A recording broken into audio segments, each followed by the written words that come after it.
y'all, welcome back. My name is Christina, and on this channel I love to talk about the baby whisperer. This is kind of just going to be a really quick update video. I've been really swamped lately, but I've been really wanting to update you guys on how doing pick up put down has been working with my second baby. This is Tracy Hogg's book. If you haven't heard of it, it's The Baby Whisperer Solves All Your Problems, and this is the book where you can find all the information you need to know about pick up put down.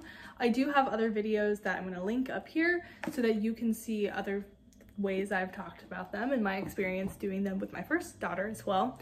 But essentially, this time was a lot different because I was going to do Tracy Hogg's 4S sleep routine method from birth with my second daughter. And with my first daughter, I didn't get to do that. So I had to do pick up, put down. And Tracy Hogg calls pick up, put down her last resort. So I was hopeful this whole time that I would be able to do the 4S method with my daughter, and that by 4 months I would not have to do pick up, put down, or have to do barely any pick up, put down.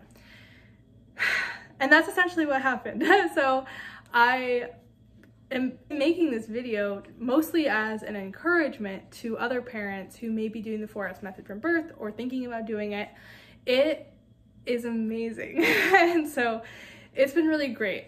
I did actually try to do pick up, put down. Unfortunately, we got sick right when my daughter was turning 4 months, so I had to wait to do sleep training. If you know you're sick, if you have a weird schedule, your routine's all thrown off, stuff like that, if you've been traveling, then always wait until you're in a good spot and you have lots of time to do pick up, put down. So I had to wait till we were not sick, and I had to get some childcare for my daughter. So she stayed at her great aunt's house for a whole day, and then I had a whole weekend where my husband would be home so that I could have 3 straight days in a row where I was just going to be focused on doing pick up, put down. This was really frustrating because actually for the maybe 3 weeks before I started, my second daughter, she was having a lot of trouble with naps. And she was sleeping through the night. She was sleeping totally independently in the evening. Her cat nap was great, but it was her two-hour naps during the day. She would very often wake up early and she would need shush pat in order to get back down to sleep. And sometimes she would just never go back down to sleep, and I would spend an hour in there and it would be really frustrating. But that was happening very frequently. So I was really looking forward to doing pick up, put down and like nipping that in the bud. And of course, the first day where my daughter's away and she's at her great aunt's house, my baby sleeps perfectly and didn't wake up at all, and it was really frustrating. I have some footage of it. I was like, I'm gonna record this obviously, but I didn't have to do any pick up, put down. There was no early wakings, not even a peep out of her, and I was like happy but frustrated at the same time. And what happened was essentially I started pick up, put down, but I did eliminate the shush pat, because what you do when you do pick up, put down is you do the 4S routine that I've been doing, but the 4th S is optional. That's the shush pat. And so I started with the first 3 S's, and then while I was sitting with her quietly for up to 5 minutes, I wasn't gonna pat her until I laid her down, and if I had to do pick up, put down, then I was thinking I would integrate some patting in there as well. But I just sat there for 5 minutes.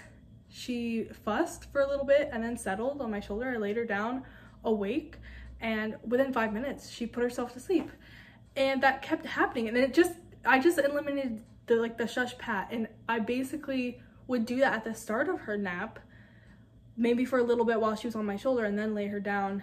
And I would always do it when she woke up early, but then all of a sudden I wasn't doing it anymore and she was sleeping perfectly. It was so annoying. Like, I could have done it probably a week sooner if we hadn't been sick, maybe even 2 weeks sooner before we got sick, and it would have gone really well. So I don't know what would have happened, but I did have to do some pick up, put down.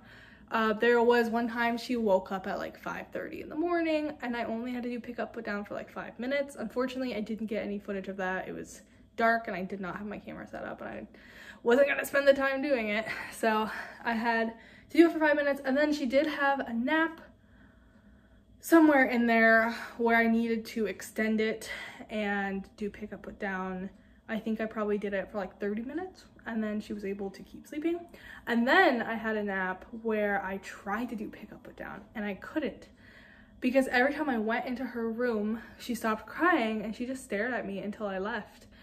Like, she was just like, what are you doing in here? And that was a span of like 4 days. So basically by that time that I tried to go in there and help her, she was completely independently sleeping. She didn't even want me there. She was crying, and I was like, I want to be there and sit with her at least, but it was not helpful. I had to leave, and within 5 to 10 minutes, like, it was like her mantra cry. She wasn't really like crying for help. Within 5 to 10 minutes, she fell asleep. So I have had a couple short sessions of pick up, put down since then, but really nothing that's noteworthy. For the most part, I try to do it, and then when I back off, then she falls back asleep. So it's not extremely helpful and footage wise.